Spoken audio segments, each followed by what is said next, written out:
They were sisters and sworn enemies, recognized as such by the entire nation. One wore her malice on her face, living her authenticity as if it were a crime. The other hid her control behind a smile and used tears to crown herself queen. The older sister, Sasai, would rather be bullied by the family until she was covered in bruises than ever pretend to be a pure white lotus to win affection. And fully aware of all this, her younger sister Loena pretended to be innocent, shedding the fakest tears with the most innocent face. An immaculate angel in the eyes of outsiders, was actually a Yandra master of manipulation. No one who got close to her could ever hope to escape her control. In the end, Sasai was like a dried-up doll running along the moonlit terrace. The wind swept through her straw-like long hair. When her skirt billowed up, underneath were shocking bruises all over her body. She murmured, telling a stale fairy tale. Once upon a time, there was a kind stepsister. As soon as her father died, the wicked women began to oppress her. Just like the ending of all fairy tales, the sister married the prince. While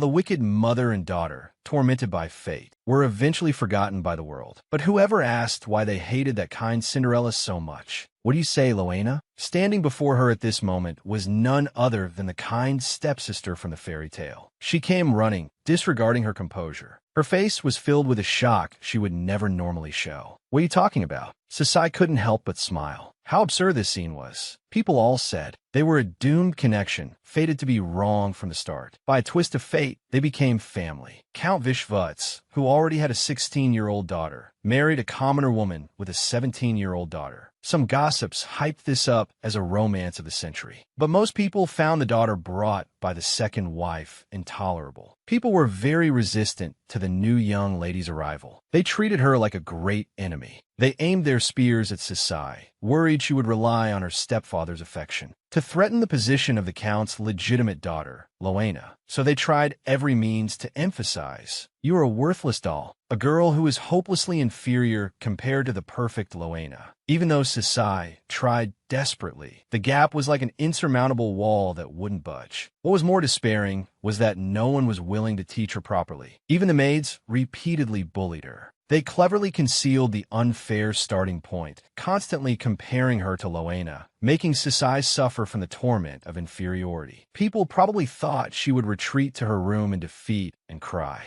Little did they know, a provoked wild horse doesn't hide. Instead, it breeds hatred and jealousy, wanting to seize everything that shone so brightly. So, after her stepfather unfortunately died in a sea trade accident, Sasai had her mother step forward and seize real power in the Vishvuts household. Then, to vent her accumulated resentment, she locked Loena in the damp basement and began to torture her wantonly. But what fairy tale ever abandons its protagonist? Loena was the protagonist of this story. Many people hoped that Loena could soar again and bloom with a happy smile. Should I talk about how Loena, with the help of sympathizers, attended the royal ball, fell in love with the crown prince at first sight, and rose to prominence thereafter? Should I talk about how we were supposed to be imprisoned for abusing the count's daughter, but she mercifully saved us? Loena said it was a new opportunity, a chance to start over. So she gently released my mother and me. But to others, this was no different from opening the floodgates of revenge. In the end, the tragic outcome would only repeat itself. So, it's better to end it here. My dear sister, Loena, I only want to ask one thing. Did you really know nothing at all? People compared you and me, dragging me into the abyss. As the center of the family, Loena, how could you be unaware of the collective actions around you? And Loena always looked at her calmly, her eyes perhaps hiding the question of why she couldn't even do that. Answer me. You knew, didn't you? Loena was silent for a moment before speaking. Yes, but I thought everyone was like me. Weren't those things just a matter of course? But you, sister, could never do them. So I couldn't understand. Sasai laughed. She was right after all. Then, in a voice gentler than ever before, she said, Loena, I really hate you. I will make you suffer for my death for the rest of your life. In the happy life you are about to begin, my shadow will follow you everywhere. Accompanied by Loena's heart-wrenching scream, Sasai, like a bird with a broken wing, plummeted below the brightly moonlit terrace. When she opened her eyes again, she had returned to the day they first met. Sunlight poured down. Loena stood in the light, asking innocently, are we going to be a family now? But this time, everything would be reshuffled. In the pouring sunlight, Sasai opened her eyes. Her nails were still witch-like. The faintly aching wound all proved she was still alive. Just then, there was a knock on the door. Before Sasai could respond, the door was pushed open. Without even a greeting, the person walked straight to the window and pulled open the curtains. The Mary of the past was also like this. She always appeared arrogant and cold. In the process of serving her master, she never said a single considerate word. She was reluctant even when ordered to do things. In her memory, Mary had only laughed happily once. I guess you'd be kicked out one day. She even asked what the foam in her washing water was. When I told her it was lavender essential oil, good for the skin, she actually believed it. Then she happily used it, not knowing it was actually my spit. In her past life, before she formally learned the etiquette of a noble lady, Mary, as her personal maid, had always ignored her. However, being ignorant and naive at the time, Sasai did not notice this unfair treatment. After all, how could a commoner know what kind of pampered life the nobility led? Thus, she acquiesced to the servant's arrogant behavior. Now, she had seen through it all. In a calm tone, she called out to Mary, "You don't look well." Mary tilted her head in confusion. "Is that so? I don't feel any discomfort.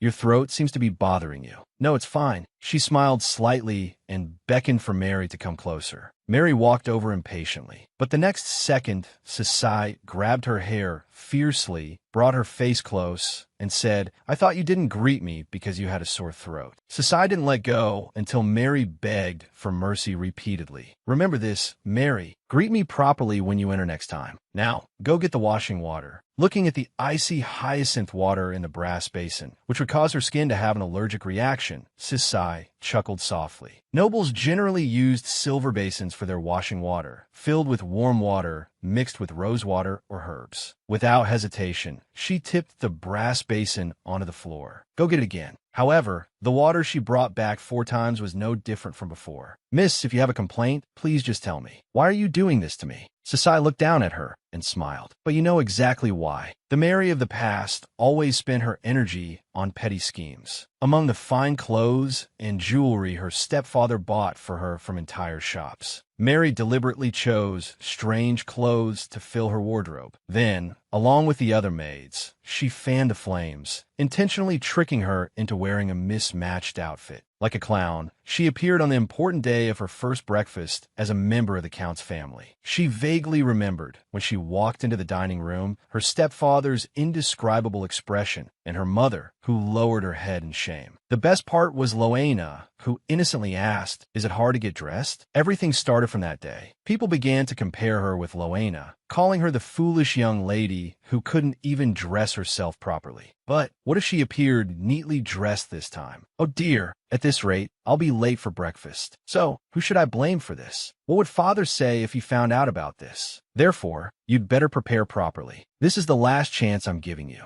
Understand? Mary nodded, her face pale. Then she quickly got to work. Before long, Mary was ready. She spoke carefully and respectfully, "Miss. I brought your washing water." A real morning, one she had never experienced before, was about to begin. As she approached the dining room, the servants who were bad-mouthing the new young lady were stunned. The butler's eyes widened in astonishment. "Welcome home, Mississippi." The huge, beautifully patterned doors were opened. The servants couldn't believe it. Was the person before them really the new young lady? They were told she was a country bumpkin. Seeing her mother, Sasai immediately broke into a bright smile. "Good morning, mother." She trotted over and kissed her on the cheek. Sasai had always loved her mother and her stepfather, Count Vishvuts. Perhaps due to nervousness, the corners of his tense mouth trembled slightly. To maintain at least basic etiquette towards his adopted daughter, he stood up straight, his large frame exuding a sense of pressure. The past Sasai was intimidated by this presence, unable to even utter a proper greeting. She just hid behind her mother, trembling. Little did she know, he was also nervous because he didn't know how to greet her. Where her stepfather forced a smile to break the awkward atmosphere, Sasai had screamed. How utterly foolish. She curtsied with the most elegant posture she could manage. Then she kissed his stubbled cheek. "Did you sleep well, father?"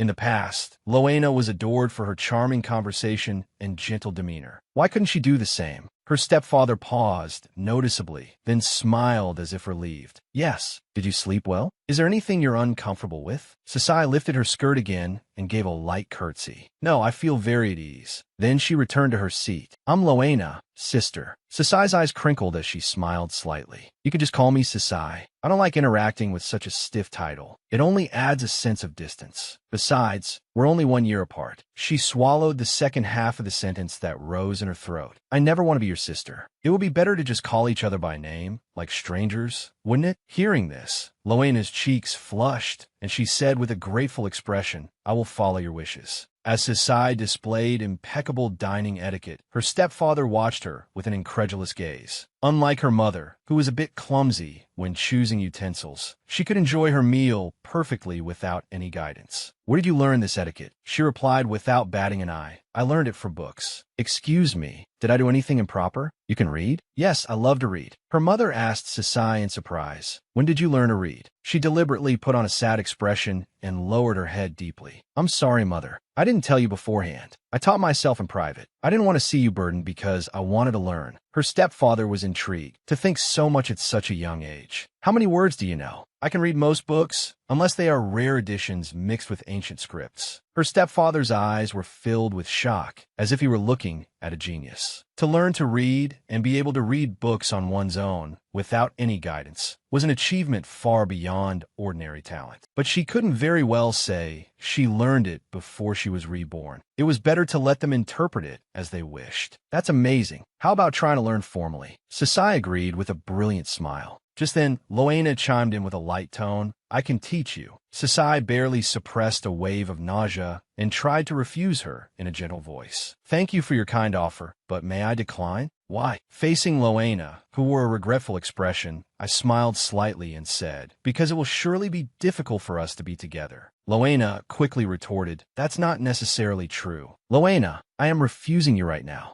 Loena showed a clear expression of panic. When had she ever received such a direct refusal? I really want to help Sasai. Is it that you don't trust me? It's not like that. I just want to prevent what might happen. If we study together with different starting points, it will naturally affect the progress. Seeing that what I do is not as perfect as you, even if you feel pity for me, you'll soon find me stupid. It might even make you angry. Then people will blame me, saying that after the ignorant stepsister arrived, she soured the young lady's mood. I don't have the confidence to endure that kind of treatment. As soon as she finished speaking, her mother let out a gasp that was almost a sigh. Her stepfather, with a firm expression, said sternly, who would dare say that? Don't imagine things. Sasai replied that it wasn't her imagination. You can tell just by looking at the attitude of the maid who serves me. Those people who don't even greet me when they see me. And the cold washing water brought to me this morning. It all makes me think of one fact. That is, the people in this mansion do not welcome me. Is that true? Yes, I swear to God. Upon hearing this, her stepfather shot up and slammed the table, shouting towards the door. Margot, where's the headmaid? Her mother's face turned pale, unable to imagine what kind of insults her daughter had endured. Loena, on the other hand, couldn't believe it. Do you think I'm lying? I didn't mean that. Loena wanted to defend Margot. After all, Margot was her wet nurse who had been with her since childhood, a mother-like figure to her. Before the previous countess passed away, she had asked the count not to punish Margot. But a servant had tampered with a teacup, causing the count's family to lose their 8-month-old unborn son. This incident had long spread throughout the city. The count seemed powerless, until his wife said they needed someone to comb Loena's hair. Someone to tirelessly comb her beautiful long hair day after day.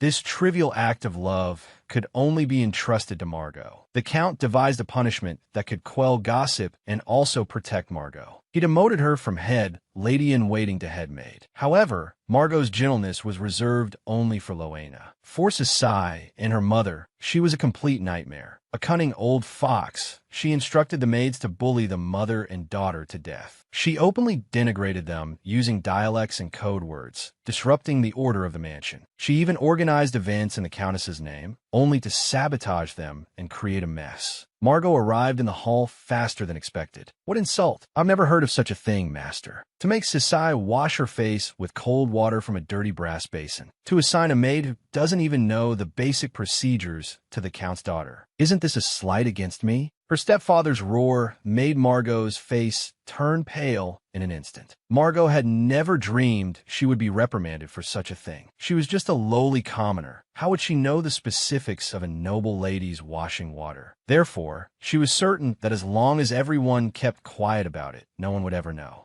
At this moment, Loena suddenly stood up to defend Margot. Father, there must be a misunderstanding. She has always managed the maids diligently and has never made a mistake. Sasai immediately echoed Loena's words. I agree. How could such a capable head made assign a maid like that to me, of all people? Her stepfather's gaze grew even colder. Loena panicked. The head maid holds a high position. How could she possibly check on every single thing? It was just a mistake. This defense sounded quite reasonable. Her stepfather seemed unwilling to hurt anyone, a troubled look on his face. How ridiculous. Once Loena took a side, the scales would tip in that direction. Sasai lowered her voice and said, Indeed. Perhaps I was too sensitive, but I'm still a little sad. I was really looking forward to meeting the family and servants I'll be living with. But to the head maid, something like assigning my maid probably isn't important at all. As soon as she finished, her mother burst into tears. How hurt you must be. How could anything concerning you not be important? I'm fine, mother. Her stepfather said dejectedly, It's all my negligence. I didn't expect to hurt you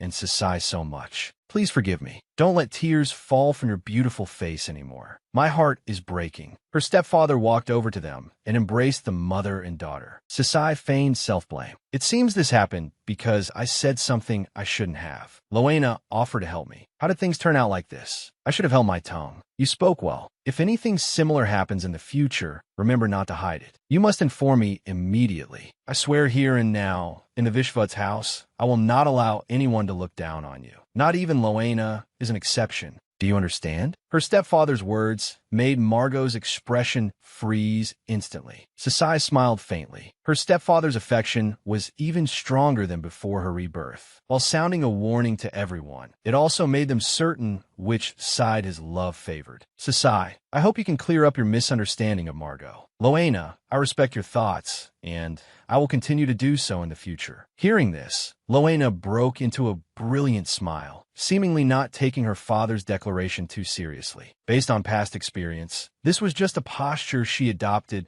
to cover up her earlier act of siding with Margot. If one were to peel back this disguise, one would find not a trace of guilt on that face. Naturally, Sasai couldn't let this flaw go. Yes, Loena, instead of teaching me my studies, how about you help me with this? I'll agree to anything. In that case, assign one of your maids to me. What? Help lighten the head maid's burden, so she won't make the same mistake again. I think among the maids you're currently using, there must be one who is competent enough. What do you think? Loena froze, finding it hard to accept. She had an extremely strong attachment to her own things. This attachment did not distinguish between people and objects. The maids in question were also among her precious, inviolable possessions. She put on a gentle and considerate facade, but her mind was constantly scheming. But this was only temporary. As usual, she would use tears to get out of a difficult situation. Loena had always found it difficult to control her tears. Whenever she felt pain, sadness, or wronged, she would cry uncontrollably. The same was true when she wanted to rationalize her own actions. So, no matter how absurd a situation she created, everyone would forgive Loena. They would even feel sorry and curse those who made Loena cry, because she was like an elegant lily covered in morning dew. As her long eyelashes trembled, the falling teardrops sparkled like jewels. Crying, she was an angel herself. This time was no different. Everyone looked at Sasai. Her stepfather wore a troubled expression, while her mother was perplexed, and the hostility in Margot's eyes grew stronger. The maids began to whisper, getting carried away by a small victory. She's forgotten her true colors. She feigned a calm voice. Did I make an unreasonable request? Loena seemed to be waiting for this moment, repeatedly uttering the words, I'm sorry. Sasai blinked slowly, as if she genuinely didn't know what she had done wrong. I'm the one who's sorry. I actually don't know why you're crying, so I don't know how to comfort you. Hearing her say she just hated herself for being this way, Sasai pressed harder. I can't understand when you say it like that. Can you tell me in detail? That way, I won't make the same mistake again. Sasai also grew tense, because her second weapon was about to appear. It's not an unreasonable request. My maids can definitely take good care of you.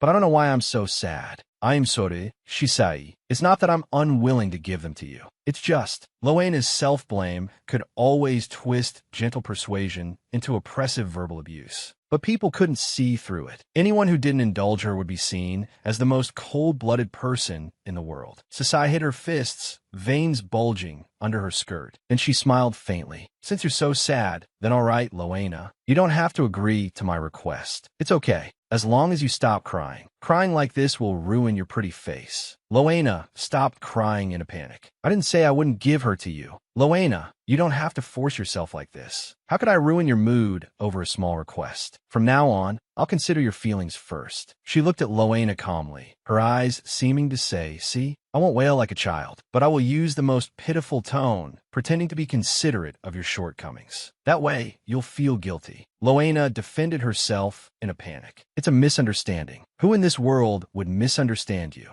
If it were the old Sasai, she would have been certain of her victory by now and would have brutally cornered her. But with the experience accumulated from her past life, continuing to press the issue now would be digging her own grave. Because no matter how twisted the process, the outcome always favored Loena. It was always like that. So, rather than stubbornly fighting for victory to the end, it was better to withdraw at the right moment. But Loena, ever since you started crying, everyone's expressions have turned sour. Is that my illusion too? Anyway, let's not talk about it anymore. It will only make the atmosphere worse. Sasai stood up straight. I've been rude. Please allow me to excuse myself. As if she could bear it no longer, she quickly left the dining room. Later, she learned from her mother that after she left, the head maid was suspended by her stepfather for 3 days. This scene of Margot, who had been acting with the authority of the lady of the house, being held accountable, sent a huge shock through all the servants. Those maids who had gathered to torment a foolish country girl would have to reevaluate their attitude. During that time, the butler disciplined the servants who had been disrespectful to their master. Just as Sasai had hoped, Loena was severely reprimanded. She was accused of being arbitrary and making wild assumptions, of secretly insulting her ill-mannered sister, and of the rudeness of making empty promises. In the end, she was ordered to assign one of her maids to Sasai. Her stepfather kept his promise. Even Loena could not be rude to Sasai.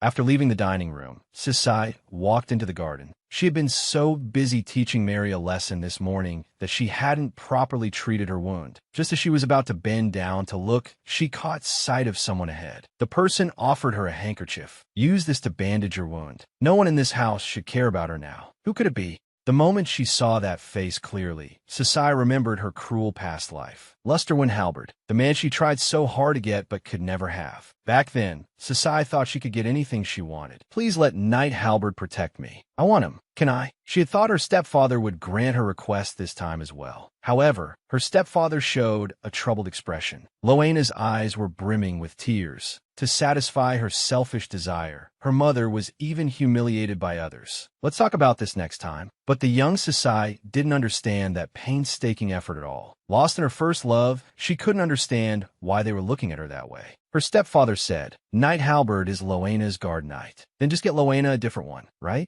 Knight Halberd is different from other knights, so you'd better choose another knight. I only want him. Her stepfather couldn't bear it anymore. Haven't you realized you're a member of the Count's family yet? Don't be so ignorant. She trembled all over, frightened by his angry gaze. No one had ever told her what a noble and glorious knight he was. The answer was simple. Because someone like her was completely unworthy of the Count's family sword. The meaning and unease completely consumed Sasai. She believed that if she could just persuade Loena, everything would go back to normal. Loena agreed to give him to her. Then she turned around and went to cry to Halberd. The thought of not being together in the future makes me so sad. Could you please go protect my sister, who is much more of a lady than I am? I'm begging you. Of course, Halberd did not agree. I will only protect Miss Loena. My sword is wielded only for the family and for Miss Loena. Sasai choked as she insisted. I'm also a member of the Vishvat's family. Why don't you listen to Loena? The young lady only asked me a favor. She did not give an order. Then if Loena were to give an order, would you obey? Even if it meant breaking my sword, that would never happen. So I hope we do not have to meet over such matters again. Loena knew better than anyone. He would not choose Sasai. Everyone compared them. Everyone was mocking her. She began to feel jealous. realizing that others treated her merely out of obligation, that she would never be loved here. When she saw all this clearly, Sasai had only one thought in her mind. If she were more outstanding than Loena, then, with those emerald green eyes, look at her instead of Loena. Just making eye contact with him made her vision blur, her cheeks burn, and her breath quicken. Even if he only spoke to her out of necessity, she felt happy. Miss Sasai, I hope you will stop making things difficult for Miss Loena. Every time the young lady sees me, she secretly wipes away her tears, then murmurs with reddened eyes that she still has to come and serve Miss Sasai. Well then, I'll be taking my leave. Sasai scrambled to her feet, so flustered that her palm was blistered. In that instant, all the mocking laughter drilled into her ears. As long as that monster disappears, there will be nothing more to sadden Miss Loena. The brand could no longer cause her pain. In its place was a sky-high hatred. Yes, if this is what you all wish, then I will gladly become a monster. The accumulated sorrow and despair of days past created the monster of Vishvats. Thank you for your kindness. I will wash it and return it to you later.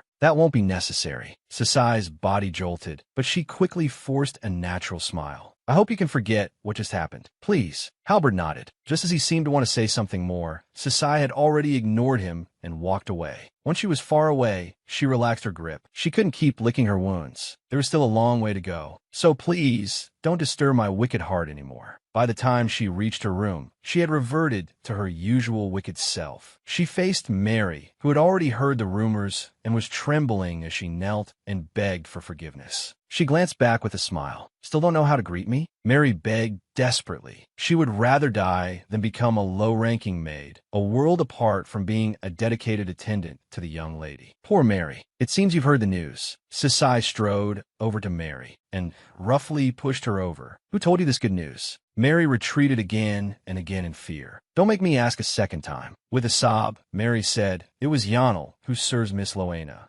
I see. It seems you two are quite close. After getting her answer, Sasai told her to continue maintaining that close relationship. She finished with a slight smile, stroking Mary's cheek. Now then, let's talk business. I even kept it a secret for you that you put hyacinths in the water and even spat in it. Are you going to keep hurting my feelings? Mary, on the verge of collapse, swore, I will never betray you, my lady. I won't do it again. Does that mean you're willing to do anything for me? After speaking, she gripped the other's neck with her fingers, little by little, slowly, making her feel the utmost fear. Should be quiet. Poor Mary even forgot to breathe. Now, go to Margot immediately. Tell her that the foolish young lady has forgiven me. Then beg her to give you another chance. Promise that you won't fail again in the future. Mary nodded in a panic and then fled quickly. Immediately after, Cecile entered the room. Hearing the other's name, Sasai suddenly burst into wild laughter. Then, let's have a talk. Our way. In her past life, after Loena became the crown princess, she stripped her and her mother of their noble status and exiled them to a mansion on the outskirts of the capital. Under Cecile's management, she was made to live in a cold, damp basement,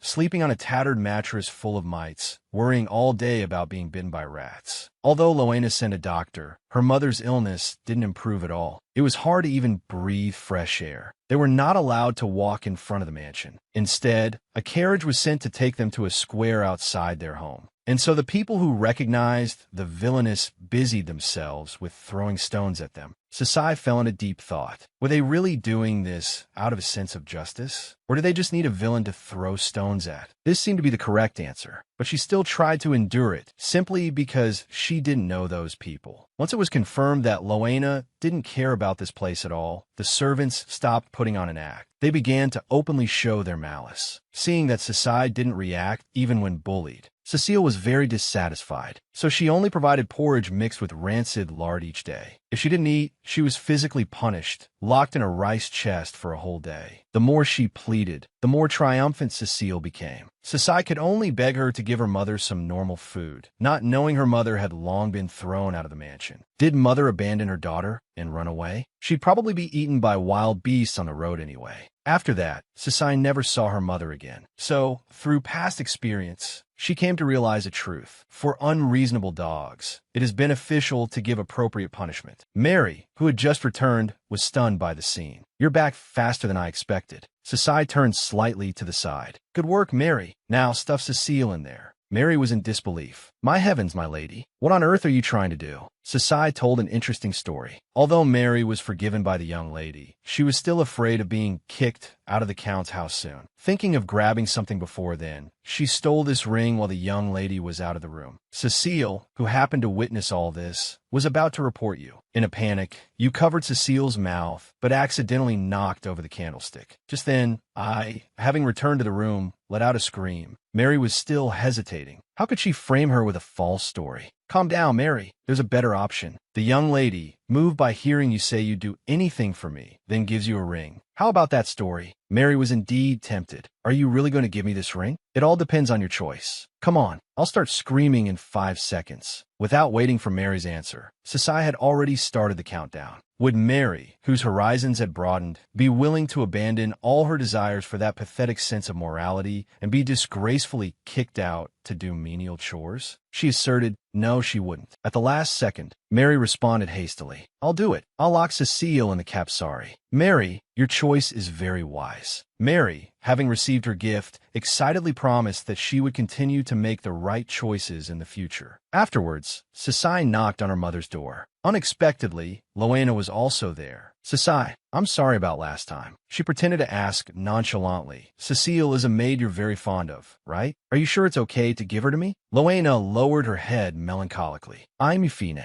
Seeing this, the servants again began to feel sorry for their young lady, while despising the villainess who was giving her a hard time. But you still don't look well. How about I send her back? No, it's not necessary. I'm really fine. And stop looking like that. I really can't tell if you're fine or not. With that expression of lingering regret, I can't figure out what you really mean. Loena raised a hand to touch her own cheek. Then, although it was a bit unnatural, she tried hard to force a smile. As if praising her, Sasai said, just smile happily like that. Now I can finally rest assured. Perhaps there is no situation more ridiculous than this. The subtle atmosphere continued. Her mother's face also grew pale and frail. Sasai knew what her mother was afraid of. Afraid that by defying Loena like this, she would be despised by the Count. All this wealth and glory depended on the Count's love for her mother. But mother, did you know? The passion of love can sometimes transcend the bonds of flesh and blood. Her late stepfather had been utterly devoted to her mother until his death. He was always trying to cater to her mother's fragile and volatile temperament, sometimes even being overly doting, to the point of ignoring Sasai's behavior as she ran wild like an untamed horse. So, what was there for her to be afraid of? But her mother still seemed uneasy about all this. Sasai,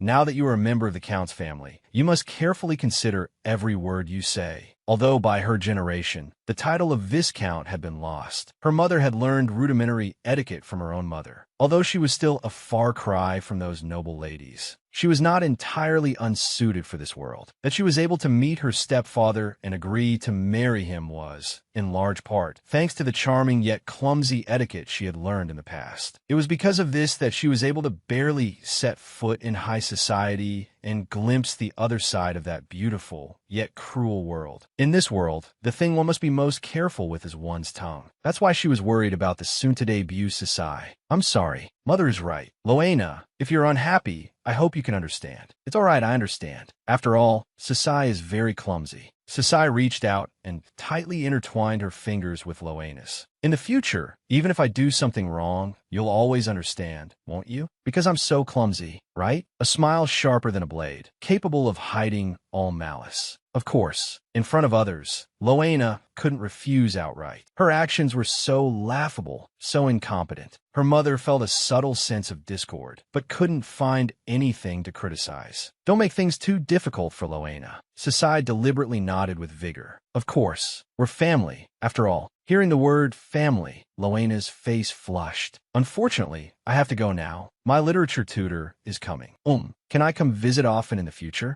Loena stammered, finally managing to say the word mother. Her mother was deeply moved, even disregarding her decorum to stand up from her seat, run to Loena's side, and embrace her. Tears streamed down her face. Of course you can, child. You can come visit anytime. Thank you for calling me mother. Seeing this comical scene, Sasai almost burst out laughing, but she held it in. Then she stood up and joined their embrace. I'm so happy we can be a family. Half of Loena's face was covered in tears. I'm so happy to be your daughter. The servants were so moved they were shedding tears. Damn it, it can't be helped. A good reputation has to start spreading from the family first. Her mother happily kissed Loena's cheek. Seeing this, Sasai felt a bit bitter. It seems she really likes being called mother. She's kissing her like there's no tomorrow. It felt like something had been stolen from her. After her mother saw Loena off, she invited her for a walk in the garden. Hearing her mother call her by her childhood nickname, Sasai quickly ran to her side and linked arms with her. Her mother gently stroked her head. My daughter is the cutest. After the mother and daughter arrived in the courtyard, her mother asked tentatively, "Do you dislike Loena?" "Why would you think that? We were getting along so well just now. Perhaps I'm just being too sensitive. I felt like you seemed hostile towards Loena." Sasai explained that she was just not used to it yet, so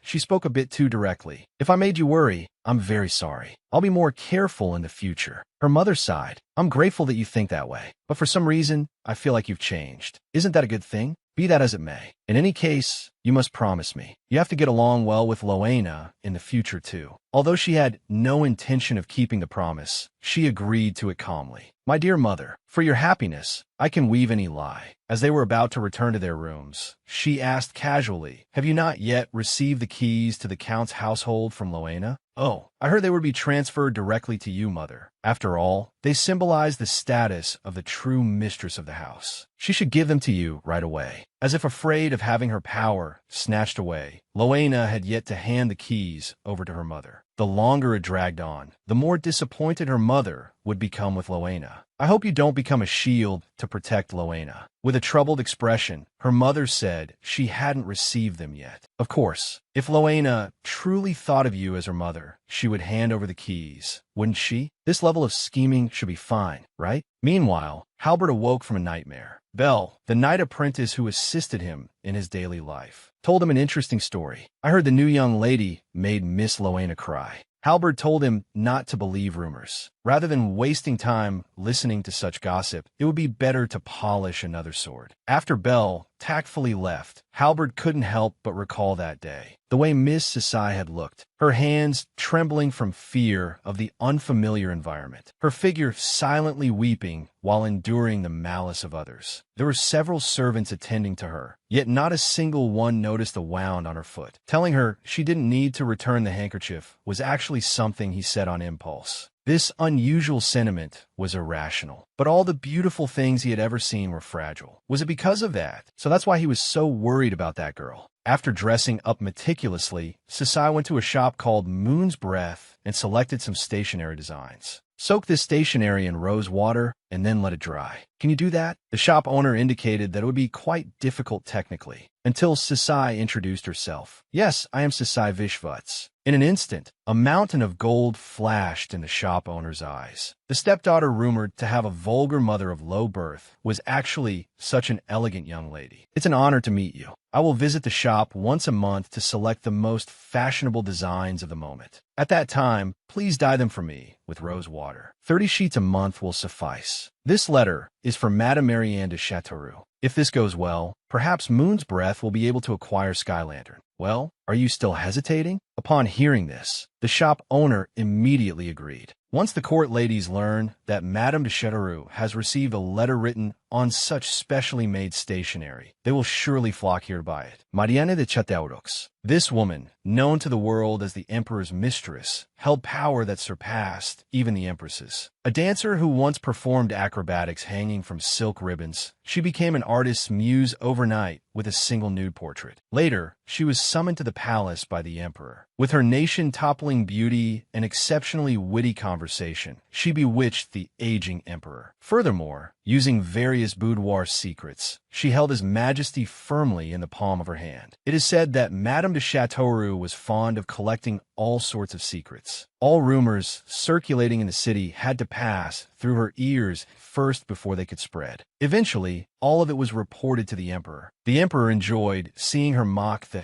sanctimonious nobles. This was one of the many methods she used to maintain the Emperor's favor for so long. Every day, hundreds of letters were delivered to Madame de Chateauroux. The chosen correspondents would receive gold and jewels. Everyone competed to expose the private affairs of others for this. A spectacular play always needs a stage. The madam built a private opera house for the emperor. Top-tier opera singers, the perfect performance of the court orchestra. Therefore, Sasai wrote a letter recommending to her in advance the skilled artisan that Chateauroux had painstakingly sought in her previous life. In the past, Chateauroux had shown great interest in Sasai, simply because she was the only one who dared to openly show hostility towards the renowned Loena in high society. Therefore, whenever Chateauroux saw her, she would always exchange a few pleasantries and try to converse with her. But the Sasai of that time feared the gossip of others, who would say that the two of them, both of low birth, were colluding, so she did her utmost to keep her distance. Looking back now, her past actions were truly foolish. So now, she would take the initiative to approach her. There was no more suitable ally than Chateauroux. After sending the letter to the Rose Palace, Sasai got up to leave. As she turned, she bumped right into someone. He, rather rudely, wrapped an arm around the girl's waist and pulled her into his embrace. "Oh, my apologies. Are you all right, miss?" A low voice, like a feather brushing past her ear, held a strange, bewitching magic. Though she knew it was as dangerous as a storm-tossed coast, she still marveled at the sweetest voice she had ever heard in her life. "I'm Fine. Now please let me go." Through her clothes, she could still clearly feel that firm chest. However, the man did not let go as requested. On the contrary, the arm around her waist tightened. "Please allow me to escort you from this place. It is too crowded here. For a lady, such as yourself, it might be inconvenient to pass through alone." Sasai reluctantly nodded and accepted the proposal. Only when they reached the shop's entrance did he release his hand, patiently waiting for the girl to tidy her disheveled clothes. Sasai expressed her sincere thanks. The man said not to worry about it, as he was the one who had been rude first. That voice was still full of charm. Sasai suddenly had a strong desire to see his face clearly. So, instead of opening her fan to cover herself, she raised her eyes to study him carefully. To stare so directly at a strange man was truly bold for a young lady. He was an extremely handsome man. His deep blue hair was as smooth as silk, and his sapphire-like eyes shone brightly. His smooth forehead was as fair as snow. The women on the street all cast glances his way. His every move was elegant and noble. He must be the scion of some prominent noble family. At the same time, a question arose in Sasai's mind. Why did she have no impression of him at all? "Are you acquainted with Madame de Chateauroux?" Hearing this, Sasai pretended not to understand his meaning. The corners of the man's mouth lifted slightly, revealing a rather grim smile. In this world, bones with meat on them always attract beasts. He seemed to be disparaging himself as a playboy greedy for power. But rather than a fly clinging to the skeleton of power, he seemed more like an exceptionally outstanding existence. The contempt and disgust flickering in those blue eyes were emotions that could not be easily ignored. Sasai deliberately retorted in a light, sing-song tone, "How terrible. I have no relationship with the Marquise whatsoever. I was just playing a little trick. This shop owner is quite snobbish. If you're not a prominent figure of power and wealth, he won't even give you the time of day. Only when a famous personage visits does he bring out the really good merchandise. I was merely taking advantage of that to get what I want. Just to get some stationery. You don't mind if your reputation is tarnished?" Sasai shook her head. "It's just a matter of each taking what they need. I got what I wanted. He will use this to advertise that his customers are high-ranking nobles, even members of the royal family, and thereby secure his position as the #1 shop in the capital. Are you aware that your words and actions right now are no different from swindlers?" Sasai did not deny it. "What I did was indeed close to fraud. But what's the problem with that? I'm hardly the only one using Madame de Chateauroux's name. Although the emperor laundered her identity into that of a marquise, people still remember her as a flower of the circus. They praise her and despise her at the same time. Do I need to give you an example? You have no shame at all. Eavesdropping on me wasn't enough, and now you're prying into the relationship between me and the marquise. I really don't know why I should be called a swindler by you."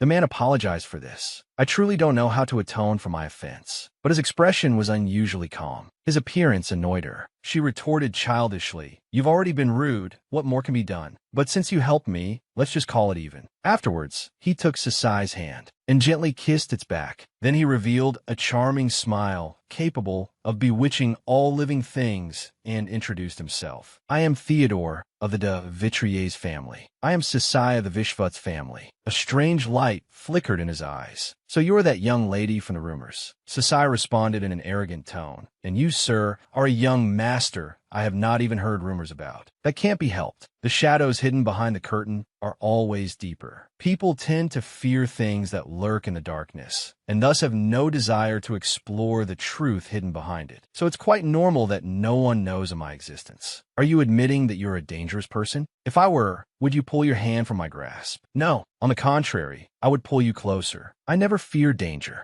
The only things I cast aside are those that are of no benefit to me. Hearing this, the man burst out laughing. This was the first time she had seen him show such a genuine smile. The man then leaned down and lightly kissed the girl's cheek. Immediately after, he whispered in a gentle murmur, "Your fragrance is like gardenias. I have never before met a lady who delights me as you do. However, I'm afraid our fated encounter can only go this far. It is truly a pity. Therefore, I look forward to meeting you again, Miss Vishvuts." She lived in the shadow of her sister Loena, practicing her pronunciation day and night with a pearl in her mouth, until her teeth shattered. Because she didn't know where to begin, she could only struggle desperately, sleeping no more than 2 hours a day, poring over obscure theories, practicing dance until her feet were covered in thick calluses, only to have them wear away again and again. She poured her heart and soul into those twisted years, all to break free from the brand of being the genius sister sibling, to be seen by the world as herself, until that man kissed her cheek in front of everyone and then vanished without a trace. The brief moment of warmth instantly froze, turning into a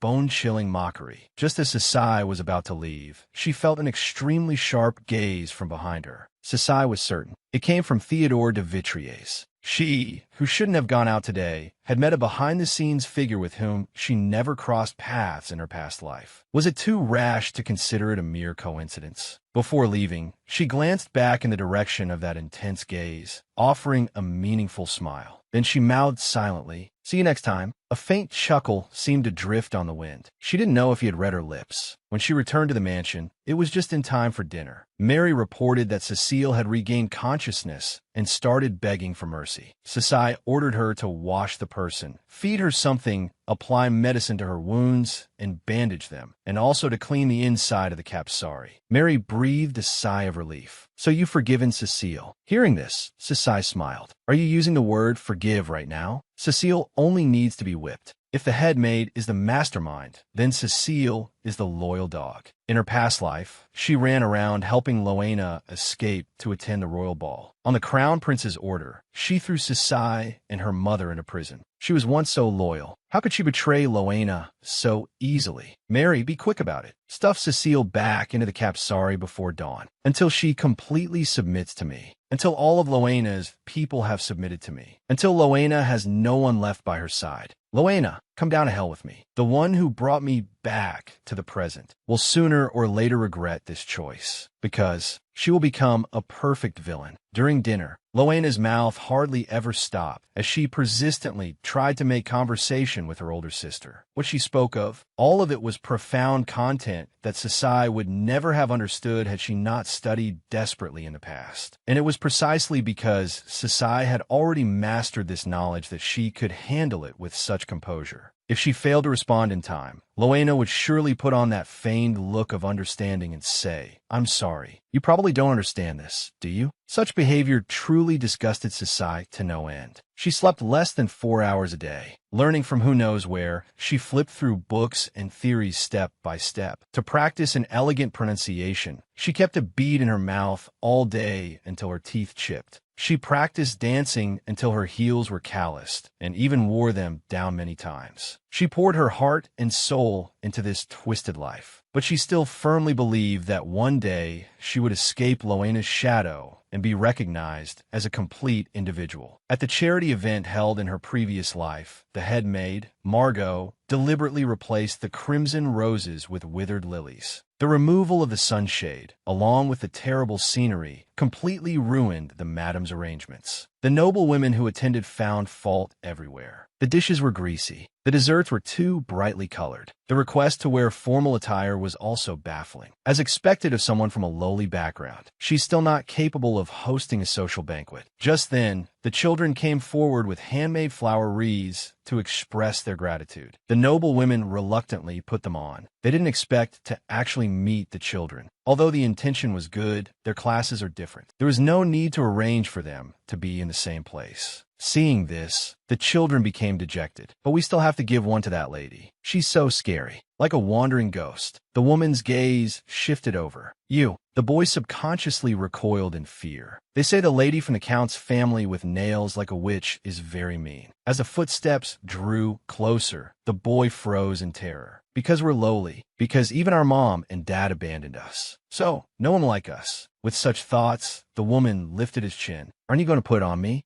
If you don't put it on me, I'll eat you. Have you all had strawberries? One of the girls suddenly remembered. The nun had previously asked her what she wanted to eat. She had said strawberries. The children were surprised and incredulous. Can we really eat them? Yes, you can eat them. After receiving a definite answer, the children were overjoyed. We don't have to drink vegetable soup today. Quickly, say thank you to the lady. Sasai pointed to her mother. Say your thanks to the most beautiful lady over there. Don't eat too much. You can pack some to take with you. Got it. A gasp was heard from a distance. Heavens, these are gloves embroidered with the Count's family crest. Doesn't that mean the person wearing them will receive the protection of the Count's family? This must be the most meaningful gift among all the donations. It's made with extremely fine silk thread. What a unique technique. How could it be embroidered so delicately? And to ensure every child got a pair, dozens were sewn. So much thought was put into it. It must have taken a lot of effort. At that time, Sasai had thought that if she just worked hard, maybe someone would understand her. Until the crowd uttered those prejudiced words. Lady Loena is too kind. Sasai stepped forward to explain that she had embroidered the gloves. The entire hall fell silent. The next second, they voiced their doubts. Did Lady Sasai really make them? Before she could respond,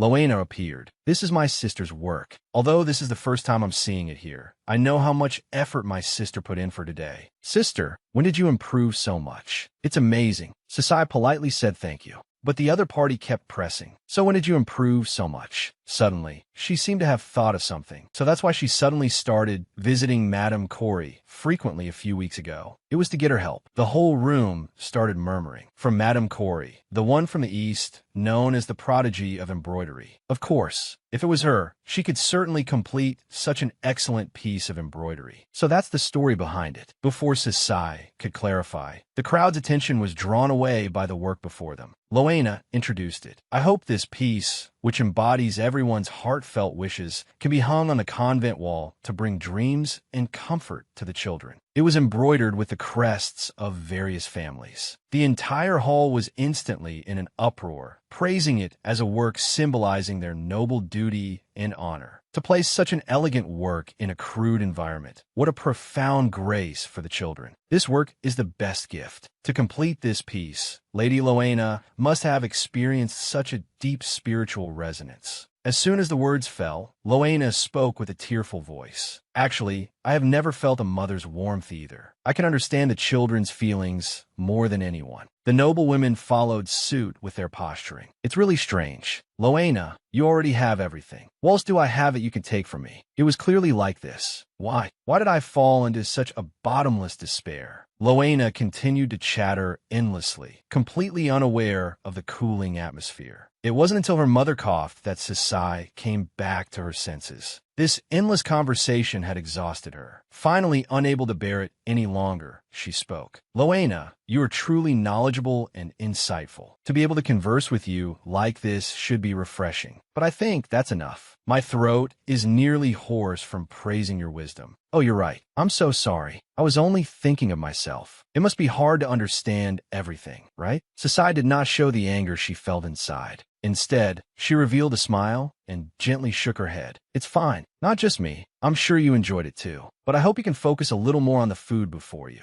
Otherwise, you'll feel hungry later. Do you understand what I mean? She expressed a phrase. So you should just shut up and eat, you little wench, as tactfully as possible. The most noble lady of the empire was imitating the behavior of a prostitute, just to teach a lesson to the stepsister who had bullied her entire life. The other day, her stepfather mentioned that his sister was coming. Upon hearing this, her mother's face turned deathly pale. The Marquise de Lavalier. She is a pivotal figure in high society. She is the role model for all young ladies of noble birth. When her mother first visited. The Marquise did not say a single word. She just made her mother stand in the hall, ordered the surrounding ladies to sit, and sat like a queen, scrutinizing her. It was as if she believed her mother was unworthy of speaking to her, or perhaps she didn't even acknowledge her existence, applying silent, formless pressure. Just as her mother was about to suffocate from the pressure, she finally threw out a single sentence. What a waste of time. It seems you are as mediocre as they say. That sense of humiliation was enough to destroy a woman's dignity. Just then, Sasai gently took her mother's hand. Don't worry, mother. If we trouble Aunt to teach me personally, will it be too tiring for her? I would feel uneasy. Her stepfather said her aunt would only teach her basic etiquette and character. Other lessons would have professional teachers. Just like in her past life, to avoid any inconvenience for her, her stepfather hired all new teachers, none of whom overlapped with Loena's. To express her gratitude, the girl quickly walked to her stepfather's side and kissed his cheek. If it weren't for you, father, you would have died, Loena. This rather commoner-like display of affection caught her stepfather slightly off guard, but he immediately burst into laughter. Although this act doesn't befit a noble lady, it's still very cute. Sasai knew all the rules of etiquette, but at this moment, she feigned ignorance. This was to imply that she, like Loena, was a genius with limitless potential. There was still a year until her debut in high society. The perfect demeanor of a lady. She could learn from her aunt, but the way to become an outstanding woman who surpasses others was hard to learn from this stale, aristocratic circle. She also needed a mysterious and unpredictable aura that could attract all living things, like the night sky, secretive and dangerous, yet possessing a charm that irresistibly inspires adoration. An absolute, bewitching power that would make people risk everything for her without hesitation. As long as she could bring down Loena, she was willing to learn from anyone, even those who were filthy, of low status, and despised by others. Just as she was worrying, she encountered Theodore de Vitriers in the park. He was seen with his arm around a woman, his actions bordering on flirtation. His clothes were disheveled, his eyes hazy with drink. He merely gave a slight nod. Please forgive my rudeness due to intoxication. Sasai never expected to see him in such a debauched state. The man tried to stand up, but due to his drunkenness, he stumbled and collapsed back onto the seat. The woman he was flirting with wore a dress with an extremely low neckline, sexy and beautiful. Her fiery, reddish-brown hair perfectly complemented the seductive charm in her eyes. From the way she supported Theodore and the glimpse of her snow-white neck, one could sense her soul-stirring allure. She shamelessly pressed against Theodore while waiting for him to introduce her. She even shot Sasai a smile. Feeling a sense of provocation, Sasai quickly rejected Theodore's greeting. I will greet you again after you have composed yourself. Just as she was about to leave, Theodore suddenly grabbed her hand. Sit down and chat for a bit. It'll definitely be fun. Perennual can keep you company. Upon hearing the young master's words, she immediately hit his chest with an exaggerated fist, complaining with a hint of coquetry. Oh my, without even a formal introduction, you want me to keep someone company? What kind of rude person will this lady think I am? This is too much. I'd rather go back to the shop than suffer such an indignity.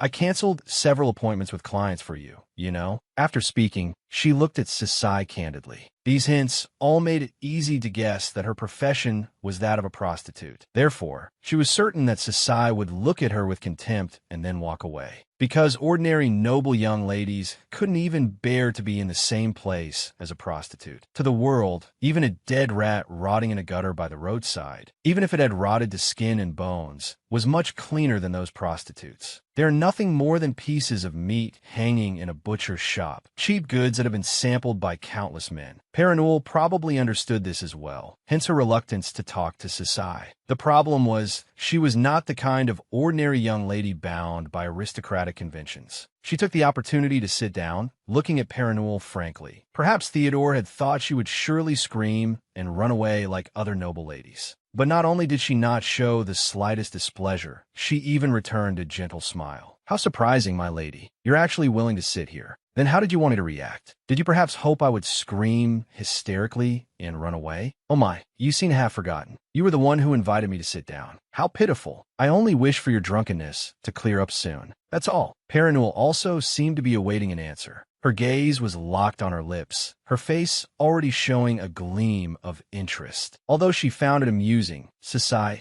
forced herself to endure. Do I need a proper reason to sit down? Just say I did on a whim. I, on the other hand, am quite curious. For what purpose did you dare to grab a lady's hand? If it wasn't to intentionally insult me, you had better apologize to me at once. Theodore of House Vitriers extends his sincerest apologies to you. Although it lacks sincerity, it wasn't so bad that she couldn't accept it. Fine, I forgive you. Praise be to the benevolence of House Fishfuts. Although he was unlikable, his voice was truly pleasant. In that case, the person of lower status should greet first. Perinuel curtsied and introduced herself. Greetings to you. My name is Perinuel. Sasai responded in a cold tone. Don't get too close to me. Perinuel paid no mind to her dismissiveness. Instead, she giggled and moved back a little, as if teasing a cat. In her eyes, she was probably just a reckless young girl, new to the world of nobility, who presumptuously wanted to turn the tables. Sasai asked her what kind of lotion she used, pretending that her noble pride made it difficult to ask directly. So she had to prick up her ears in a way that wouldn't be annoying. The woman said she couldn't remember the name. If you're curious, why don't you come visit the shop next time? It's a shop exclusively for men. Why would I go? If a lady like you were to come, the women in the shop would surely flock to you. Who would even care about the men behind them? Me too. That expression was filled with playful delight to satisfy her own amusement. When you're troubled, it's not bad to let your worries drift away with the current. A fixed current won't always bring comfort. Only dead fish go with the flow. It sounds like you want to swim against the current, that river that can turn the tide of fate. And what about you? Meaning, I'm inviting you to this card game.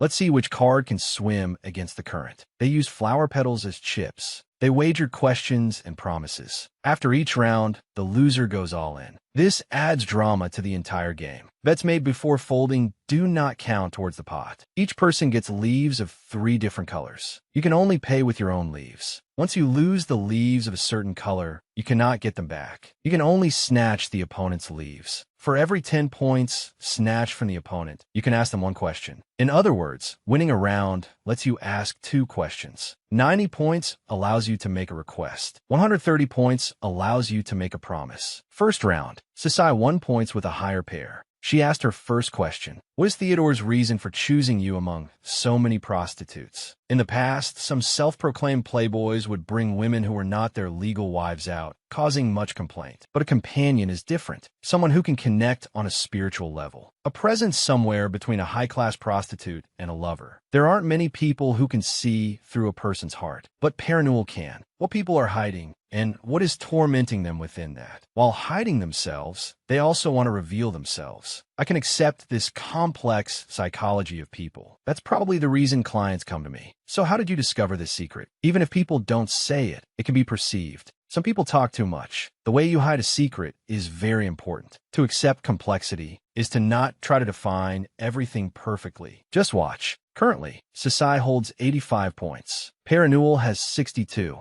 In the next round, Sasai chose to fold. This brought both of them to 85 points. Both sides were only 5 points away from 90. Final round, Perinuel raised by 5 points, but Sasai still chose to fold. Although running away at the last minute seems a bit cowardly, she was the one who enthusiastically proposed this game. In the end, her score isn't even as high as mine, because there's no need to take unnecessary risks for someone who can't help at all. Perinuel smiled faintly. To end it so boringly, Sasai tried to end the game by paying 3 points. But the woman told her not to go back on her word. Follow the rules. The lady has to pay 3 points. But there are number 1 point yellow petals. So, as long as Perinuel clears the 1 point yellow petals, she wins. To manipulate Sasai and keep her from leaving until the final round. Because of the color rule, Sasai forgot about the number of petals. If she wants to fold, she can only pay with a 5 point orange-yellow petal. But in that case, Perinuel would reach 90 points and get a promise with limited conditions. Now it has become a game where a request is at stake. Sasai didn't hesitate for long. She chuckled lightly. Let's go all in for the final round.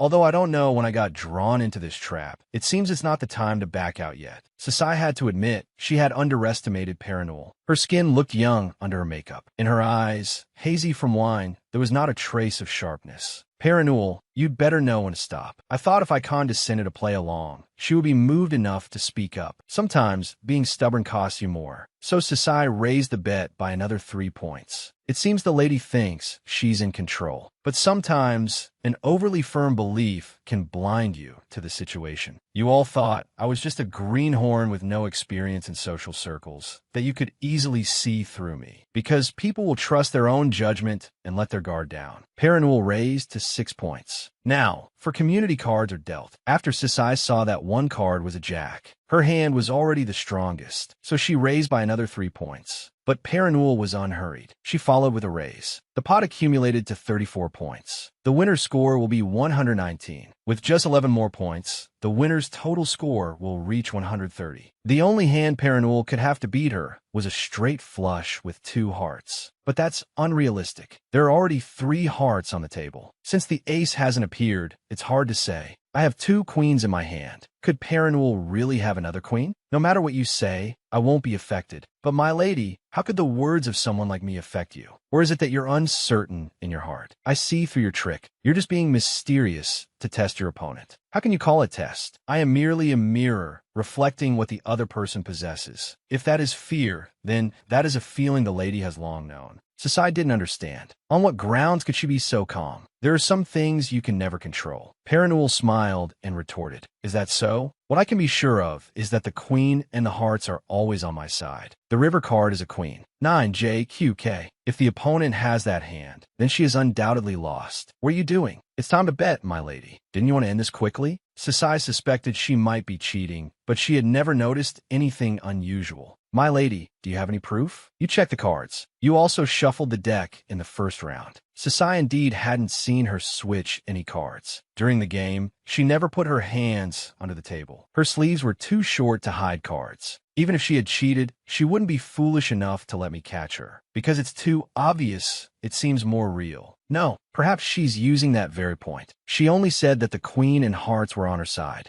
Although she had doubts, it was foolish to refute a logically sound argument based on groundless feelings. For now, she could only continue the game. If all of this is really a coincidence, even just out of curiosity for your hand, it's time to show your cards. Raise 3 points. The pot is currently at 37 points. The winner's score will be 122. Honestly, it's very dangerous. If the card in Paranul's hand is a heart, she could win with a flush. If that card is the ace of hearts, it will be a royal flush, beating the 1 in 1,000 odds. Is this a hand that can really appear in reality? I really don't know if you have the ability to fulfill the request of a count's daughter. I'm not some kind-hearted person. Don't you dare lie to me. She thought that after saying this, the other party would fold. But Paranul woke up Theodore beside her instead. Please get up. You need to be a witness for this game. If I just say I have an appointment with the count's daughter, no one will believe me. Raise 6 points. The pot is at 43 points. The winner's score is 128. If she calls now, the winner gets 131. If she folds, the winner gets 122. If she calls, the winner gets 130 points and even a promise guaranteed by the young master. If she folds, she must agree to Paranul's promise. Sisai couldn't read this woman's expression at all. Waking up the young master to be a witness. Is she that confident she'll win? Is her hand really better than mine? Sisai let out a sigh of relief. In the end, she chose to fold. I will grant your request. Paranul, what kind of hand do you have to be so bold? When the woman revealed 2 useless cards that didn't even form a pair, Sisai was shocked. She went head-to-head with me with such a bad hand. Going against the tide doesn't just mean a head-on collision. You follow the rhythm to find your direction. Go with the flow, and once you find a breakthrough, you accelerate instantly and turn the tables. Does that answer your question? Sisai smiled. State your request. My lady, do you know how lonely this life is? Those people who whisper words of love in the night, once they get what they want, they become incredibly heartless, treating everything about me as if it never existed. I'm tired of being ignored. So, for at least one moment, please do not ignore me. That is my request. The moment their eyes met, Sisai saw a light in her eyes. Even though she lost, she wasn't unhappy. After the game ended, Sisai could tell that perhaps Paranul had been planning this from the moment she sat down at the table, intending to use her curiosity. The woman pursued relentlessly. If you have any secret stories you want to tell but haven't, you can come find me later. Sisai didn't look back. I will never go looking for you.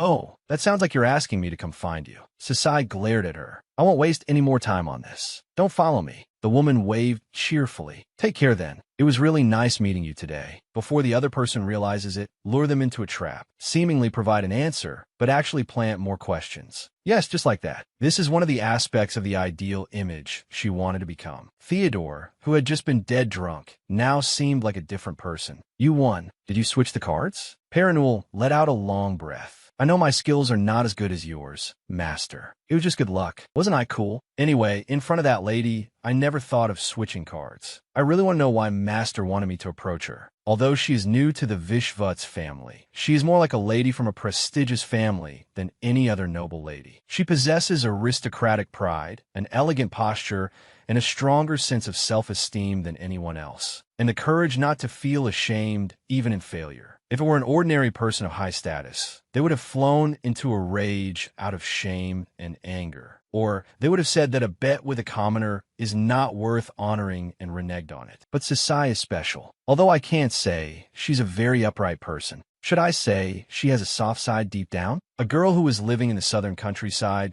just a few days ago. Where did she learn to play poker? She could point out the loopholes in the rules from the very beginning. And from the way she played, I could also feel that she was an expert. It's understandable that she lost to me, who has been in casinos for 10 years. She pretended to be successfully provoked and thus agreed to this game. She must have been curious about Master or me. After a brief test, she withdrew in time before the situation got out of control. For some reason, she seemed to be tacitly allowing Perenul's impudence. Finally, when she realized she had failed, she accepted the outcome calmly, looking like she would take full responsibility. She even agreed to a vague request. Then she left proudly. Wouldn't her pride be hurt? She was so composed. It felt like I was the one who lost instead. Throughout the entire game, she was so calm it made me wonder if my words had shaken her at all. What's more, she's not even an adult yet. She didn't get angry when provoked and was even quite poised, a sophistication far beyond her years. It was the very picture of aristocratic bearing. When we first met, Theodore performed a hand kiss, yet she tipped her hat in greeting like a man. A gentleman should hold a lady's right hand with his right hand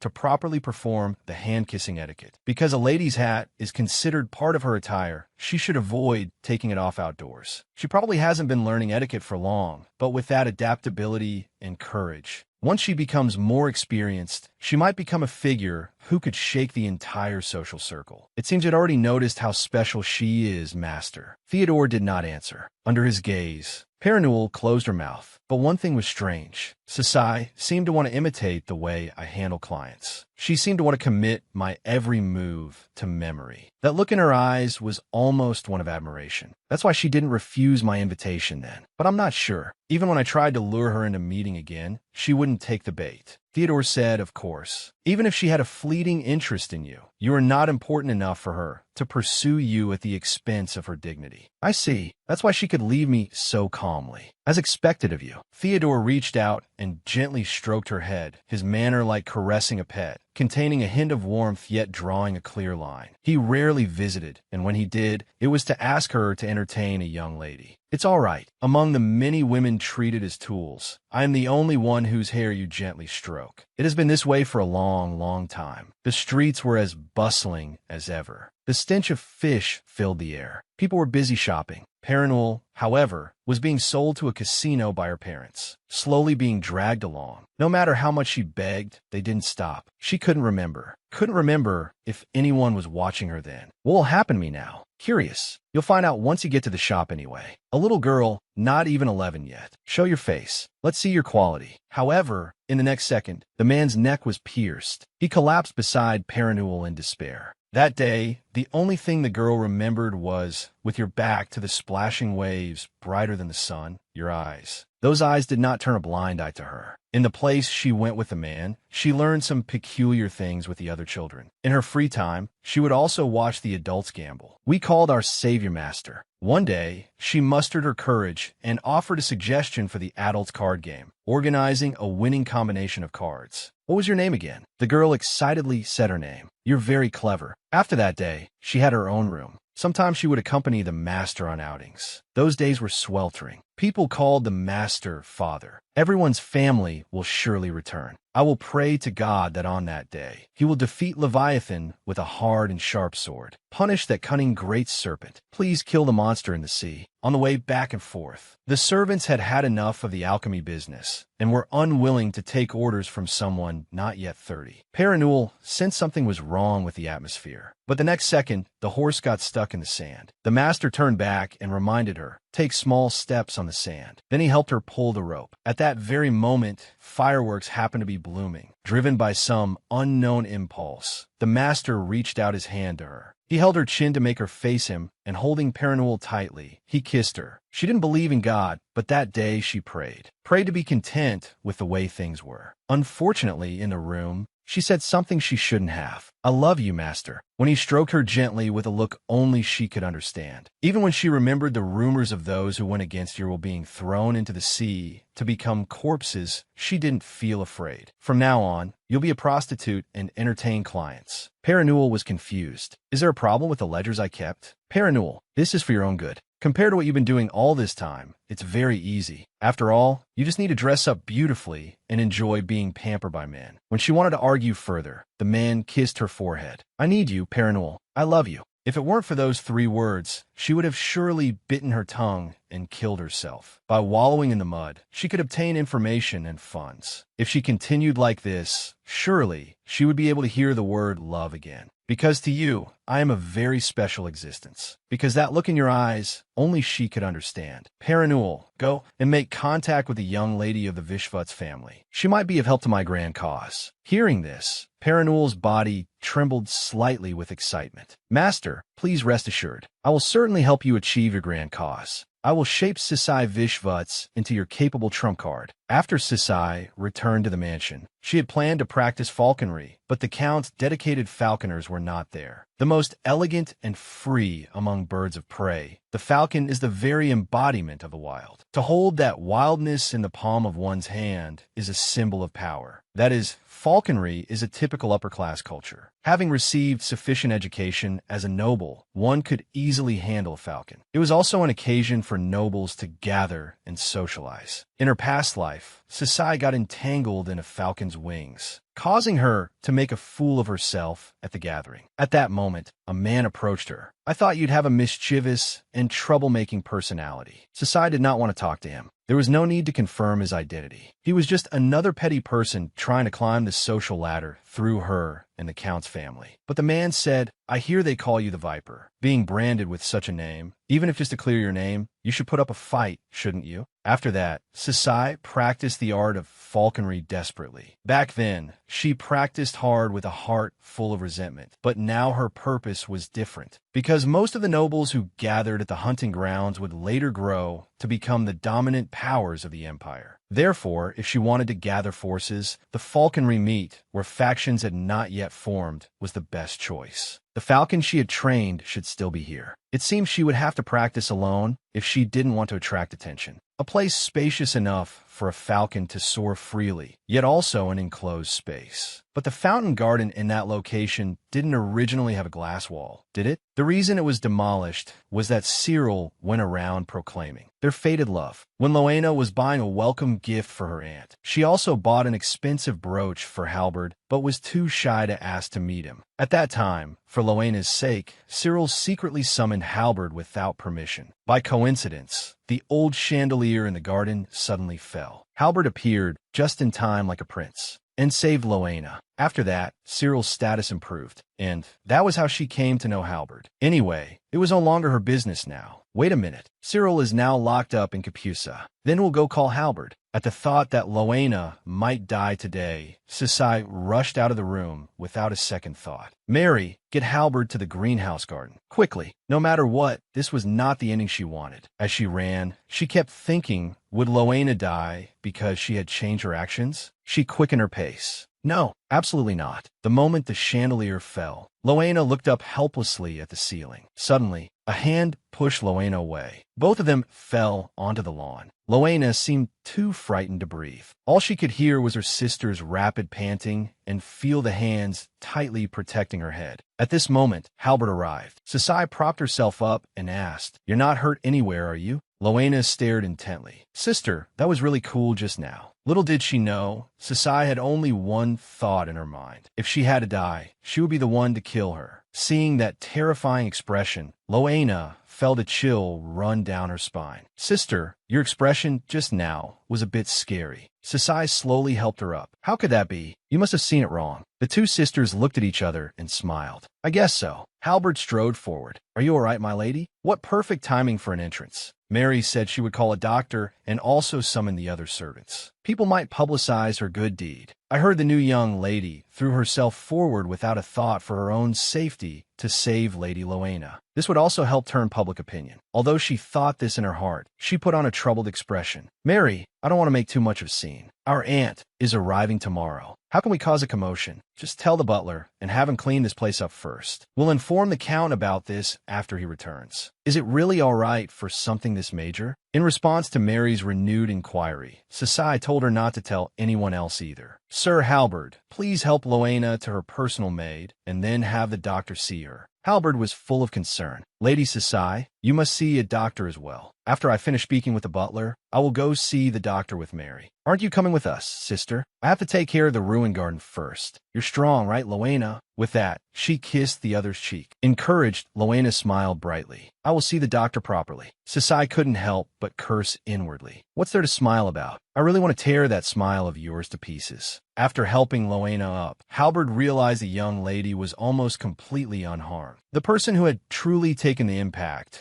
was, in fact, Lady Sasai, seeing that clearly red and swollen slender wrist, and her ankles scraped by her high heels. The man felt he had made a foolish judgment. Sasai turned and walked away. One witness like Halberd is enough. This glass greenhouse was a reward bestowed by the royal family for the Count's family's great success in the port business, and a symbol of their good fortune. It symbolized that the friendly relationship with the royal family was in trouble. Her stepfather would definitely want to cover this up, but in her past life, Cyril had spread the heroic tale everywhere like a fool, causing the matter to become widely known, making it impossible to stop. The royal family was displeased with the poor management and eventually ordered even the glass wall to be demolished. Although the Count had never mistreated her materially in the past, because of her own shortcomings in conduct and knowledge, she still failed to establish a firm footing in the family. The butler hurried over in concern. Sasai said she was fine. For now, you're the only one I've told. After all, we're about to welcome a distinguished guest. I really don't want to cause too many people to worry over this matter. Besides, this is a garden that cannot be damaged after all. Right. The butler was stunned. Then he answered, yes. It would be only natural for him to be furious over this negligence in management. She was even trying to clean up this mess to preserve the dignity of the Count's family. I truly owe this young lady a favor. Thank you for your understanding. I will definitely have this place cleaned up as soon as possible this afternoon. Perhaps you have some requests. In that case, may I come to the garden for a walk by myself tonight? The butler should understand what I mean by that word. Security will be arranged only on the perimeter of the garden, keeping what happens inside confidential. In the past, when my aunt learned that the garden was destroyed and the news had spread outside, she was furious. Besides, I was reluctant to participate in the hunting event in the first place, so it's best to handle this matter discreetly. Hee, you remember your sister. This was a rare moment of relaxation for Sasai. Even if this was the first time it had seen her in this life, didn't it have some animal instinct? The good deed of saving Loena will spread slowly anyway. A favorable public opinion can be built then. The problem was the ankle she injured while saving her. Carelessly, her foot suddenly twisted as the rope in her hand moved downwards.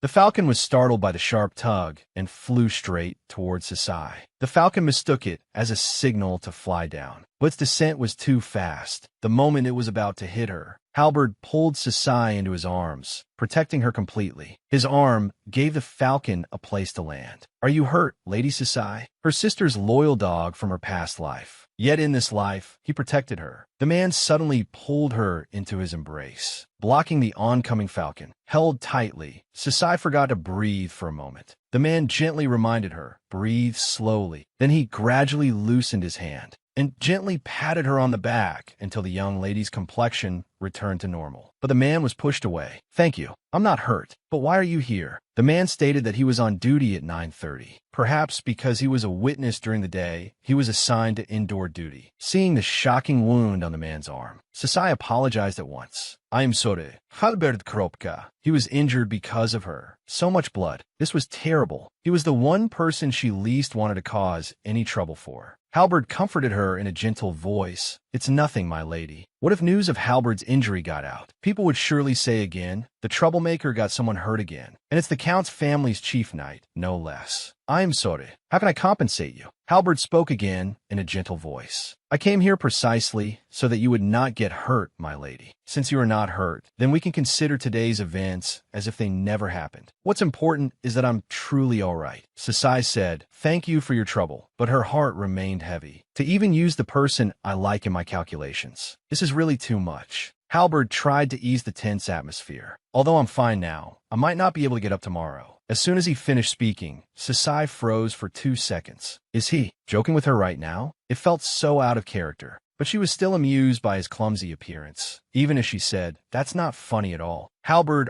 awkwardly averted his gaze. "I really don't have much talent in this area. Fortunately, just in case, Sasai had brought some medical supplies." She carefully bandaged Halbert's wound. An interaction they had never had in her past life unfolded. "Did you come by crossing over the fountain?" The man said that going around would have been too slow. After speaking, he quickly added, "I'll be careful not to get your dress wet. It doesn't matter if it gets wet. I just feel like your leather shoes must be very heavy." But the man said they were much lighter than his armor. "Is the armor you usually wear also very heavy?" "Once you get used to it, it doesn't feel heavy anymore. It gets a little hot in the summer, but proper attire is also a part of one's duty." Halbert's armor was less for training and more a symbol to display the family's power and influence. Merely by having a war hero under his command, the Count's family status could rise. He was the son of sword genius and had high hopes placed on him since childhood. But people didn't expect that he would surpass his own father at the mere age of 16. It started with the siege of Charlotteham. He was not yet of age at that time, but he was already being called a hero. His fame reached the imperial city, and they even extended an olive branch to him. But Muster Halbert politely declined. He refused the invitation because the Halbert baronial family had a long-standing tradition of serving the Vishvut's comital family. He chose to uphold the pact with his lord. And so, Halbert earned the fine reputation of the knight of untarnished honor. He's quite a stubborn person. That's why the Sasai of her past life liked him. Halbert asked her a question. "Why did you call me to the garden this afternoon?" Mary asked as well. "How did you seem to have foreseen the future and rush to the garden?" Sasai answered like this. "Yesterday, Loena invited me to go out for afternoon tea with her. She said she wanted to buy a gift for Halbert, but I came down with a fever, so I couldn't go with her. After I took a nap, I realized she should still be having afternoon tea, so I quickly had you called over." In truth, aside from the fact that she had been invited, it was all a lie. But she wasn't worried the words would get out. "Although I'm telling you this because I want to repay your kindness for saving me. I feel like I've revealed a secret between girls, which makes me feel very uncomfortable. So, can you keep this a secret for me?" Because Halbert was a man of his word who would not break a promise. The man answered without hesitation, "Yes, if that is in order." Then he asked a question that greatly shocked Sasai.